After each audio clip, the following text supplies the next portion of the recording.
स्वागत है मेरे प्यारे बच्चों, कैसे हैं आप सब लोग। चलिए जोरदार तरीके से हम लोग स्टार्ट करते हैं आपका अपना चैनल इंजीनियर की इमेजिनेशन।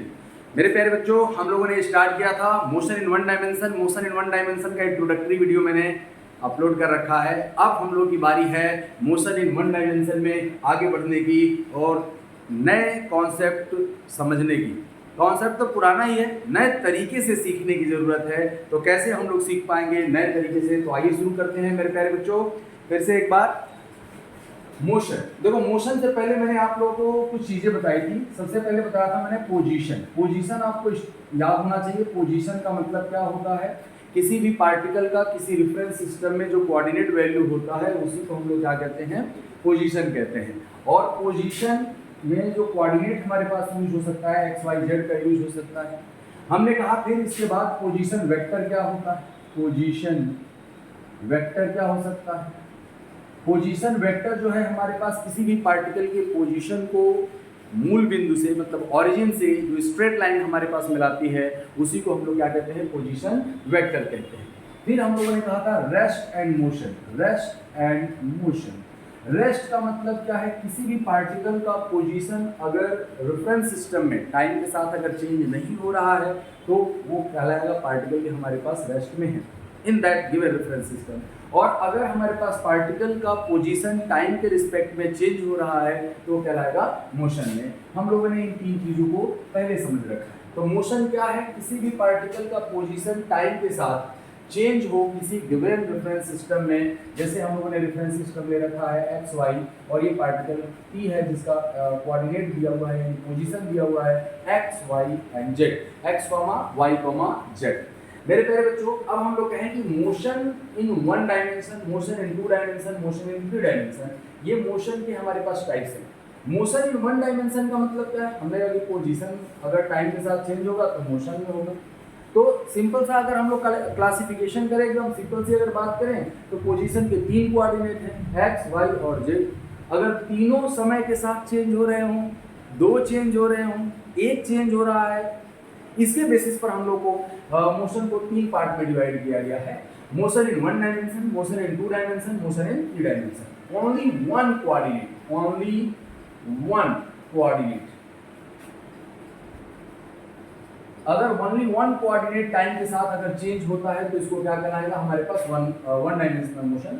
इसको हम लोग मोशन अलोंग स्ट्रेट लाइन भी कहते हैं, यानी straight line motion, straight line motion.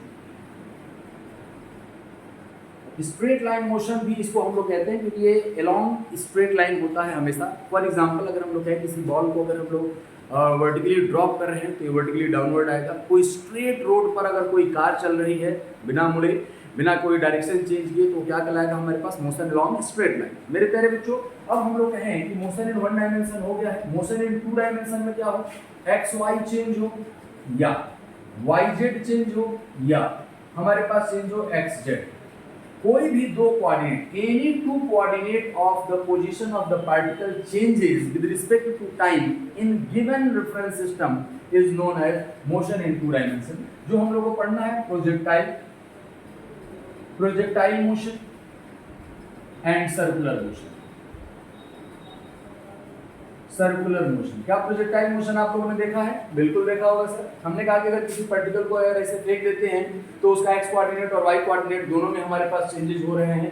तो किसी भी पत्थर को अगर हम लोग किसी भी स्टोन को, किसी भी पार्टिकल को ग्रेविटेशनल फील्ड में हम लोग अगर थ्रो करें तो हमारे पास जो मोशन होगा वो कौन सा होगा, प्रोजेक्टाइल मोशन होगा। अच्छा, किसी सेंटर के चारों ओर एक सर्टेन डिस्टेंस पर चारों तरफ घूमना, वो क्या कहलाएगा हमारे पास, सर्कुलर मोशन। जनरली मैं इसको कहता हूँ गोल गोल घूमना इज द सर्कुलर मोशन। गोल गोल घूमना इज द सर्कुलर मोशन का मतलब क्या है, किसी एक फिक्स्ड पॉइंट के अबाउट सर्टेन डिस्टेंस पर। तो जो फिक्स्ड पॉइंट होता है उसी को सेंटर कहते हैं और जो फिक्स्ड डिस्टेंस होती है उसको रेडियस कहते हैं। और जिस पाथ पर वो घूमता है उसको सर्कुलर पाथ कहते हैं या circumference of the circular path भी हम लोग कह सकते हैं। तो मेरे प्यारे बच्चों, प्रोजेक्टाइल मोशन, सर्कुलर मोशन, ये टू डायमेंशनल मोशन है। टू डायमेंशनल मोशन का मतलब, अच्छा देखो, कभी कभी इसको हम लोग प्लेन मोशन भी कहते हैं। जैसे स्ट्रेट लाइन मोशन ना, इसको हम लोग कहेंगे plane motion, motion in plane, या ऐसे कह सकते हैं। इसको ज्यादा सही रहेगा कि हम लोग कहें कि मोशन इन टू डायमेंशन को क्या लिख दिया जाए सर,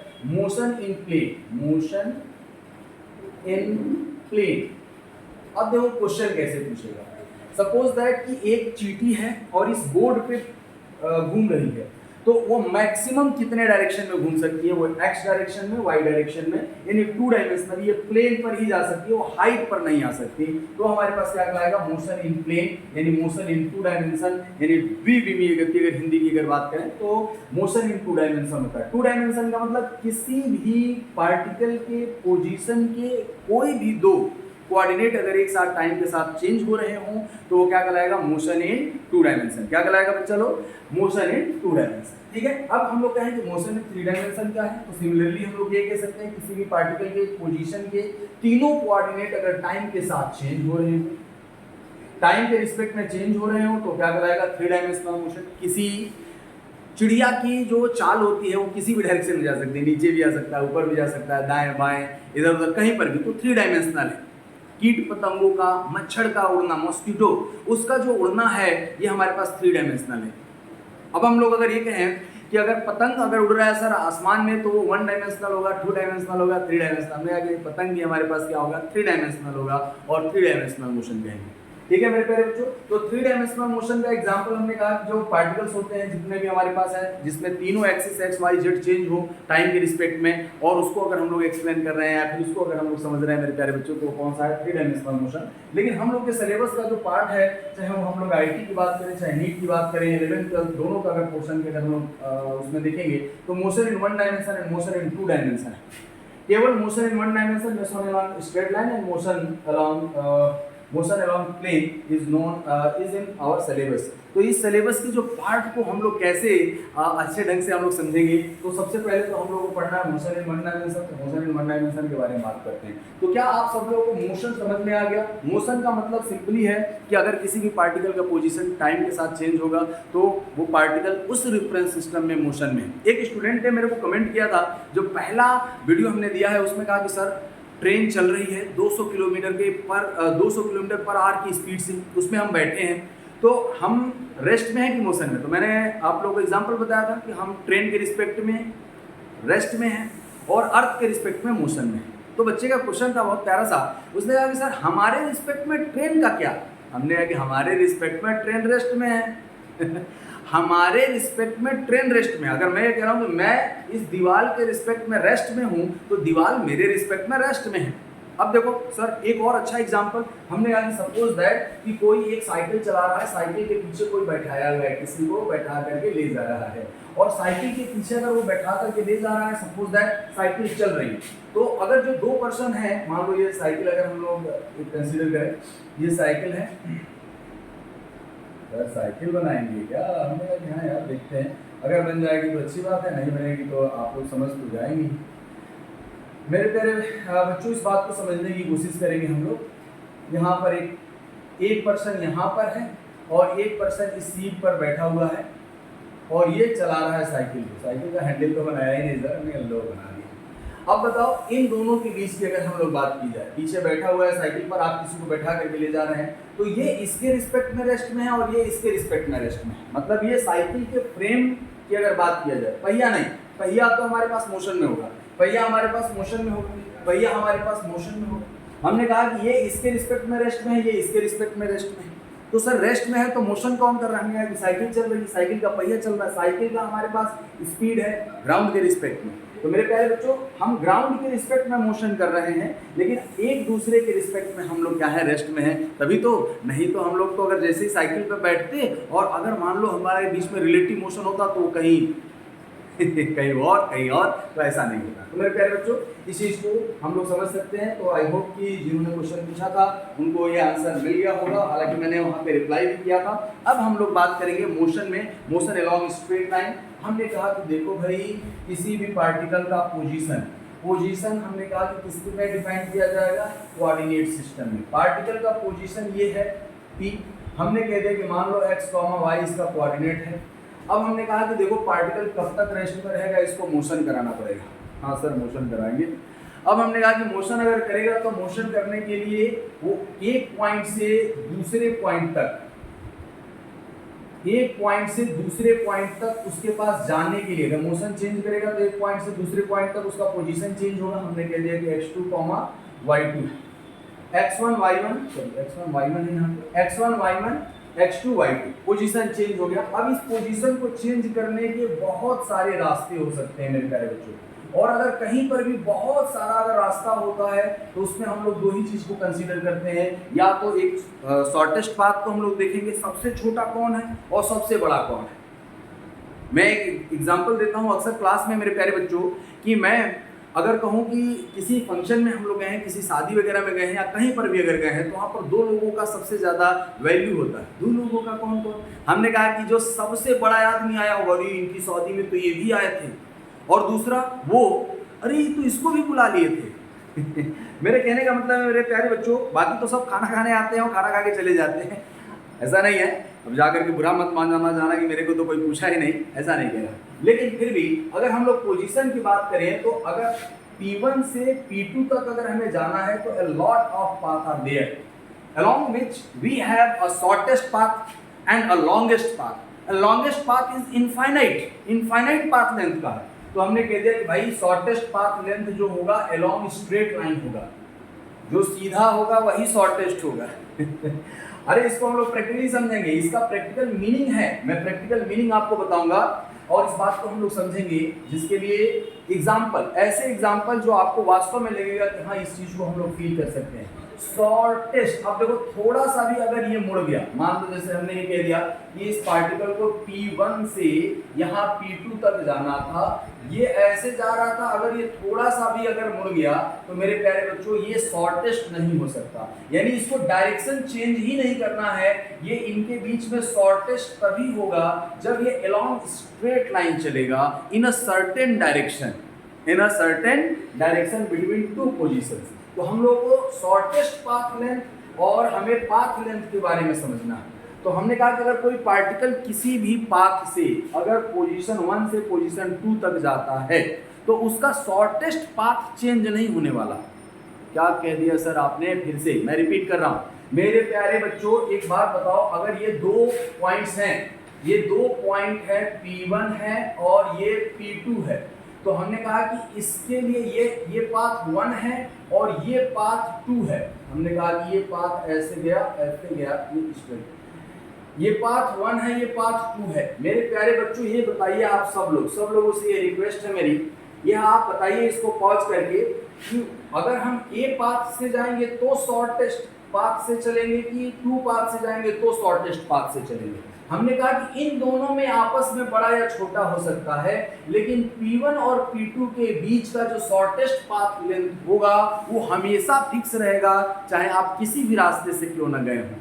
मेरे प्यारे बच्चों इस बात को समझिए, सब लोगों को समझना ये बहुत जरूरी है। हम लोग ये कहते हैं कि जो शॉर्टेस्ट पाथ लेंथ है, जो एक बार पोजीशन फिक्स हो गया उसके अलोंग स्ट्रेट लाइन में होगा, एक सर्टेन डायरेक्शन में होगा, हमेशा स्ट्रेट लाइन में होगा, वो कभी भी मतलब टेढ़ा मेढ़ा नहीं हो सकता है, चाहे आप किसी भी पाथ से जाओ, और वो फिक्स होगा, मतलब वो सर्टेन है, निश्चित है। अगर आपका इनिशियल और फाइनल पोजीशन क्या है, अगर इनिशियल और फाइनल पोजीशन मेरे प्यारे बच्चों अगर सर्टेन है, वो निश्चित है, तो इसका हमारे पास जो शॉर्टेस्ट पाथ लेंथ है वो कभी चेंज नहीं होगा। चाहे आप ऐसे घूमते हुए जाओ, चाहे कहीं से भी घूम करके आओ, सबके लिए पाथ 1, 2 और 3 के लिए शॉर्टेस्ट पाथ यही है। ये शॉर्टेस्ट पाथ SP लिख लो, SP shortest path length, SPL कह सकते हैं, शॉर्टेस्ट पाथ लेंथ। तो ये shortest path length will never change. इसी के बेसिस पर हम लोग दो चीजों को डिफाइन करते हैं मेरे प्यारे बच्चों, एक होता है डिस्टेंस और एक होता है डिस्प्लेसमेंट। तो अब हम लोग पढ़ने चल रहे हैं डिस्टेंस और डिस्प्लेसमेंट। यानी अगर पार्टिकल का पोजीशन हम लोगों ने डिफाइन कर लिया, पार्टिकल मोशन करने लगेगा तो अपना पोजीशन चेंज करेगा। पोजीशन चेंज करने के लिए वो जो रास्ता अपनाएगा, जिस रास्ते से वो जाएगा, उस रास्ते के पाथ लेंथ को हम लोग क्या कहते हैं? तो चलो डिस्टेंस कहते हैं। पाथ लेंथ क्या कहलाएगा मेरे प्यारे बच्चों? डिस्टेंस कहलाएगा। कोई भी अगर हमने मान लिया जैसे सपोज दैट कि ये 1 पाथ है, तो ये हमारे पास क्या होगा? ये पाथ लेंथ इसका वो डिस्टेंस कहलाएगा, y और ये x। तो मेरे प्यारे बच्चों बताओ डिस्टेंस क्या है? डिस्टेंस डिस्टेंस सिंपल सा अगर हम लोग कहें कि कोई भी पार्टिकल एक पोजीशन से दूसरे पोजीशन तक जा रहा है, उसके पाथ की जो लंबाई होगी वही हमारे पास क्या कहलाएगा, डिस्टेंस कहेगा। पाथ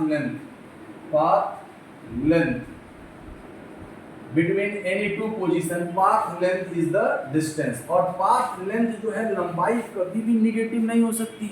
हाँ, ये क्या कहा सर आपने? हमने कहा कि मान लो जैसे सपोज दैट हम ये जाके किसी से कहें कि मुझे -5 मीटर रस्सी लंबी दे दो कहेगा कि ज़्यादा पढ़ के आ गए हैं क्या फिजिक्स? नहीं, हमने कहा नहीं यार गड़बड़ हो गया, नहीं कह सकते हैं क्या? हाँ, वो कहे नहीं कह सकते। क्या कहेंगे हम लोग? हमें पाथ लेंथ कहना पड़ेगा। वो हमेशा पॉजिटिव भी हो सकता है। मिनिमम कब होगा? 0, जब उसका पोजीशन ही चेंज नहीं होगा। हम दुकान पे गए, खरीदे ही नहीं, चले आए तो 0 हो सकता है, निगेटिव नहीं हो सकता। निगेटिव होने का कोई इसका सेंस नहीं बनता। और देखो, अगर हमने कहा कि पार्टिकल से ये ऐसे जा करके फिर ऐसे आ गया तो इसका पाथ लेंथ हमारे पास ज़्यादा है और इसका पाथ लेंथ कम है, तो मेरे प्यारे बच्चों पाथ लेंथ जो है वो इंक्रीज या डिक्रीज हो सकता है 2 पॉइंट्स के बीच में, वो तो पाथ के ऊपर डिपेंड करेगा। लेकिन जो शॉर्टेस्ट पाथ लेंथ है, क्या शॉर्टेस्ट पाथ लेंथ सर बार बार कह रहे हैं, कुछ नाम है क्या? हमने कहा कि हाँ, ज़्यादातर लोग जानते भी हैं और आप लोग कमेंट लिख सकते हैं कि हाँ हम इस बात को जानते हैं। तो बताइए पाथ लेंथ जो होगा वो क्या होगा? डिस्टेंस। और डिस्टेंस कैसा क्वांटिटी है? स्केलर क्वांटिटी है, scalar.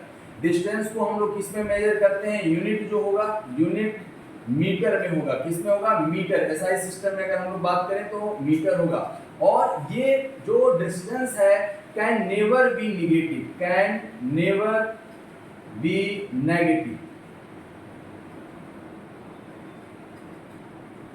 Can never be negative. ये हमेशा क्या होगा? Always, always positive. किसी किसी बुक में बच्चा लोग ये दिया है मेरे प्यारे बच्चों कि वो 0 भी नहीं हो सकता। वो ये कहता है कि फॉर मूविंग पार्टिकल, देखो फॉर मूविंग पार्टिकल, रेस्ट में चला ही नहीं तो डिस्टेंस तो 0 होगा ही होगा। हाँ, बिल्कुल सही बात है।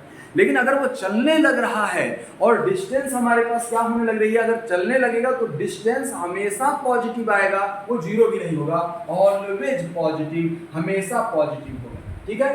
अब दूसरा चीज, अब सर हम कह रहे हैं कि अगर वो निगेटिव नहीं हो सकता तो मान लीजिए सर कि मैं यहां से यहां गया। देखो मैं एग्जांपल के लिए इसको थोड़ा सा नोट करिएगा आप लोग। इसमें तो ये डायग्राम नहीं लिखने, जो पॉइंट्स हम लोग लिख रहे हैं इसको आप लोगों को देखना है मेरे प्यारे बच्चों। और ये देखने में क्या हम लोग करना है, हमने कहा कि देखिए सर ये पार्टिकल ए पॉइंट से बी पॉइंट तक गया और ये ऐसे गया और फिर इसी रास्ते से यहाँ पर आ गया, इस रास्ते से गया और इसी रास्ते से आया है। थोड़ा हटके मैंने बताया सी पॉइंट बीच में है कहीं। हमने कहा कि ये गया और यहीं पर वापस आ गया, तो क्या डिस्टेंस घट गई? नहीं। किसी भी पार्टिकल के पाथ लेंथ कभी निगेटिव नहीं हो सकता, तो घटेगा कहाँ से? हाँ, ये बात तो सही है सर, जब निगेटिव नहीं हो सकता तो घटेगा ही नहीं, यानी पाथ लेंथ बढ़ रहा है। Path length is the actual path length. अब हम लोग कहें कि मान लो दिन भर में अगर हमें कहीं पर भी अगर जाना हो तो हम कहीं से कहीं दूसरी जगह से दूसरी जगह से दूसरी जगह से बहुत सारे तरीके हैं हम लोग को जाने के लिए। कैसे? मान लीजिए हम स्कूल से घर की तरफ जा रहे हैं, तो स्कूल से घर जाने के लिए हमारे पास बहुत सारे रास्ते हैं। सर 4-5 रास्ते होंगे बस? नहीं मेरे प्यारे बच्चों, हम लोग संसाधन का उपयोग करके लॉट ऑफ, मतलब घर से हम चले थे स्कूल के लिए और स्कूल से जब घर जा रहे हैं तो हमने कहा कि चलो दिल्ली घूम आते हैं सर दिल्ली जाएंगे तो फिर पढ़ाई नहीं हो पाएगी। हाँ, लेकिन जा सकते हैं, हम बॉम्बे जा सकते हैं फिर घर जाएं, हम बहुत जगह जा सकते हैं, लॉट ऑफ थिंग्स, हर किसी से मिल करके जाएंगे तब तो फिर पहुंच गए घर। तो पाथ लेंथ हमारे पास हमेशा क्या होता रहेगा? बढ़ता ही रहेगा। यानी हम लोग ये कहेंगे distance of a moving particle, distance of a moving particle can never decrease, can never decrease.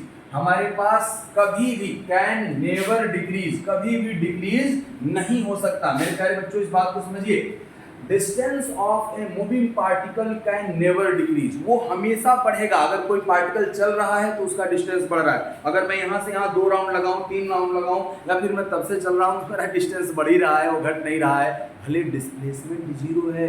ये डिस्प्लेसमेंट क्या है अभी हम लोग समझेंगे।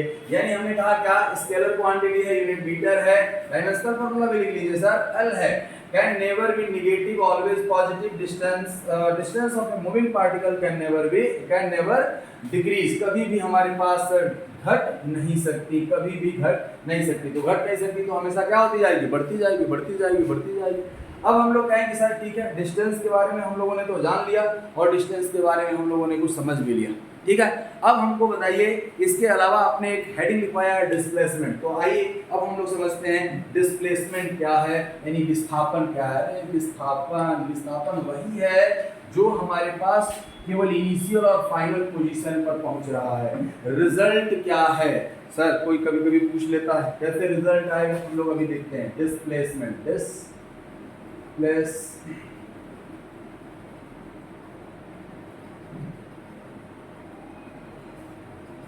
डिस्प्लेसमेंट विस्थापन। डिस्प्लेसमेंट का मतलब क्या होता है, shortest path length between two positions. हम घर से निकले हैं मार्केट से, अब हम किसी के घर से होकर के जाएं या सीधे चले जाएं या नदी है मुड़ करके जाएं, कहीं से भी अगर जाएंगे तो जो डिस्प्लेसमेंट होगा मेरे प्यारे बच्चों, डिस्प्लेसमेंट जो कभी भी है वो हमारे पास इनिशियल और फाइनल पोजीशन पर ही डिपेंड करता है।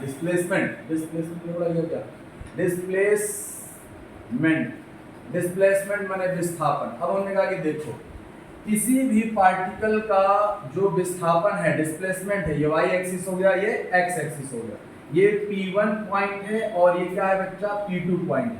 हम किसी भी रास्ते से जाएं, इसका जो शॉर्टेस्ट पाथ लेंथ होगा, शॉर्टेस्ट पाथ लेंथ एक सर्टेन डायरेक्शन में होगा, between two points straight line में ही होगा, और हमारे पास क्या होगा, एक सर्टेन डायरेक्शन में स्ट्रेट लाइन होगा और शॉर्टेस्ट होगा। अब हम लोग कहें कि सर ये शॉर्टेस्ट पाथ लेंथ तो कभी भी नहीं बदलता, हम अगर इस रास्ते से भी आएंगे तो शॉर्टेस्ट पाथ लेंथ वही है, यानी पोजीशन अगर 1 और 2 फिक्स हो गया तो उसका डिस्प्लेसमेंट फिक्स हो जाएगा। क्या फिक्स हो जाएगा, डिस्टेंस। हम लोग क्या लिखेंगे, shortest path length between along straight line, along straight line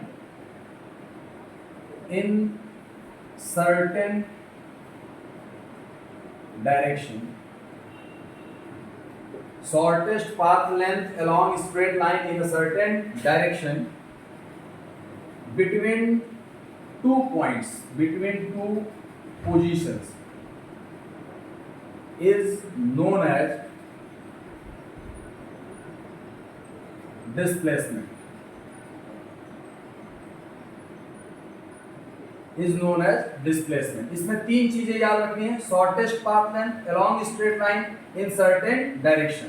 और देखो इसमें डायरेक्शन की बात हो गई, और डायरेक्शन की बात हो गई यानी डायरेक्शन डिपेंडेंट होगा, तो आप कैसे भी जाओगे इसका शॉर्टेस्ट पाथ लेंथ हमारे पास एक निश्चित डायरेक्शन में होगा, एक सर्टेन डायरेक्शन में होगा। और डायरेक्शन अगर फिक्स हो गया बच्चा लोग, तो हम लोग ये कहेंगे डायरेक्शन के साथ ही इसको देखना होगा, तो ये डायरेक्शन के साथ देखना होगा तो ये वेक्टर क्वांटिटी होगा और ये वेक्टर लॉ को भी फॉलो करता है। अब हमने कहा कि ठीक है सर, हमने कह दिया कि पोजीशन जो होगा वो क्या है, कैसा है, हमने कह दिया इट इज वेक्टर। कैसा है, वेक्टर क्वांटिटी है। यूनिट क्या है सर, यूनिट हमारे पास होगा इसका मीटर, डायमेंशनल फार्मूला एल ही होगा। It can be positive, negative और zero. It depends upon the reference, हम किसके रिस्पेक्ट में कहाँ से देख रहे हैं और किस डायरेक्शन को हमने पॉजिटिव लिया है, किस डायरेक्शन को नेगेटिव लिया है। तो मेरे प्यारे बच्चों, मेरे प्यारे साथियों, इस बात को समझिए, it can be positive, negative और जीरो।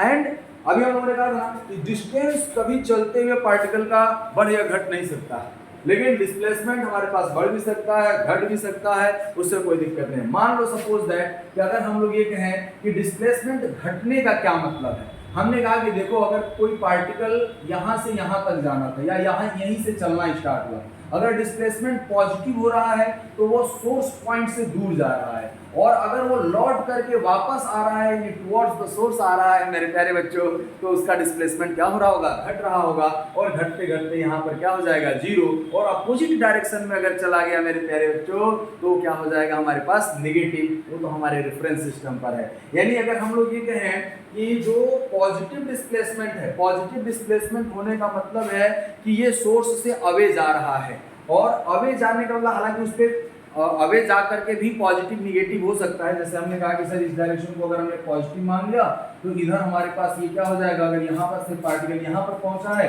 तो ये डिस्प्लेसमेंट हमारे पास क्या हो जाएगा, नेगेटिव हो जाएगा। तो इस पर हम लोग को बहुत अच्छे से चर्चा करनी है, और इस बात को तो हम लोग को बहुत अच्छे से समझना है कि डिस्टेंस डिस्प्लेसमेंट कैसे होगा, और ये वेक्टर क्वांटिटी है, ये इंक्रीज हो सकता है, डिक्रीज हो सकता है, और पॉजिटिव निगेटिव जीरो कुछ भी हो सकता है। जहाँ से चले थे वहीं अगर पहुँच गए मेरे प्यारे बच्चों तो हमारे पास डिस्प्लेसमेंट क्या हो जाएगा, जीरो हो जाएगा। एक मैं आप लोगों को बहुत अच्छा एग्जाम्पल बता रहा हूँ, सबसे न्यू, हर जगह से। मेरे प्यारे बच्चों इस बात को बताइए, हम लोग जो भी काम करते हैं उससे कुछ ना कुछ सीखने को मिलता है, ये बात सब लोग जानते हैं। हम लोग अगर कोई भी काम करें, कोई भी काम इस दुनिया का करेंगे तो हमारा माइंड तेज होगा और हमारा माइंड सीखने का कोशिश करेगा। तो क्या सर हम लोग अगर चाय पीने जाते हैं तो कुछ सीखते हैं? हमने कहा कि हाँ सीख रहे होंगे, हम दोस्तों के साथ कैसे रह रहे हैं, या फिर हम लोग मार्केट में हमारे पास क्या चल रहा है इसकी जानकारी हो सकती है। घर पे ही बना के पी लिया तो हमें कुछ ना बनाने का स्टाइल सीख रहे हैं, या कोई ना कोई एक नया एक्सपीरियंस हो रहा है। लेकिन हमें करना क्या चाहिए सर, हमें स्टडी करना चाहिए। स्टडी रिजल्ट प्रोवाइडेड है, मतलब अगर आप हमारे पास इनिशियल फेज में हैं, इनिशियल आप स्टूडेंट हैं, तो स्टूडेंट का स्ट्रेट लाइन चलने का मतलब क्या है कि इसका मैग्नीट्यूड और डायरेक्शन सब कुछ कांस्टेंट हो और फाइनल पोजीशन पर ही पहुंचे। अगर कोई स्टूडेंट बहुत सारे काम करके अगर वहां तक पहुंच रहा है तब भी उसका डिस्प्लेसमेंट उतना ही होगा जितना इस पार्टिकल का होगा। मतलब मेरे प्यारे साथियों, मेरे प्यारे बच्चों, इस बात को समझो, डिस्प्लेसमेंट परिणाम है हम जिस काम को करने जा रहे हैं। अरे हम सोचते तो बहुत कुछ है कि हम टॉप कर जाएंगे, हम इतना नंबर पाएंगे, इतना नहीं पाएंगे, लेकिन हम उसके रिस्पेक्ट में अगर पढ़ाई कर रहे हैं, और पढ़ाई करने का सिर्फ एक रास्ता है, दिन भर पढ़ना है। सर दिन भर पढ़ते रहेंगे तो कैसे काम चलेगा? नहीं, कुछ एक्टिविटी हमें सीखना है, लेकिन एग्जैक्ट अगर हम लोग बात करें, एक आइडियल बात करें, आइडियल का मतलब कि हमारे पास कोई डाइवर्जन नहीं, कोई दूसरी सोच नहीं, यहाँ से चले यहाँ पर पहुँच गए, यही रिजल्ट है। लेकिन अगर हम यहाँ से ऐसे इस रास्ते पर नहीं चल रहे हैं, हम किसी भी रास्ते से चल करके यहाँ पर आए तो हमारा डिस्प्लेसमेंट इतना ही होगा। यही होता है, सब लोग कहते हैं इसीलिए कि अपना लक्ष्य बनाइए, लक्ष्य बनाइए तब आपको रास्ता दिखेगा। तो मेरे प्यारे साथियों, आप भी अपना लक्ष्य बनाइए, पढ़ते रहिए और मेरे साथ बने रहिए। डिस्टेंस और डिस्प्लेसमेंट मैंने आज एक्सप्लेन किया। अगले टर्म पे मैं स्पीड, वेलोसिटी और इसके डिस्टेंस और डिस्प्लेसमेंट के क्वेश्चन को करेंगे। तो आज के लिए हम लोग बस इतना ही करते हैं। Thank you to all of you. Engineer की इमेजिनेशन आपको सिखाएगा physics. Thank you to all of you.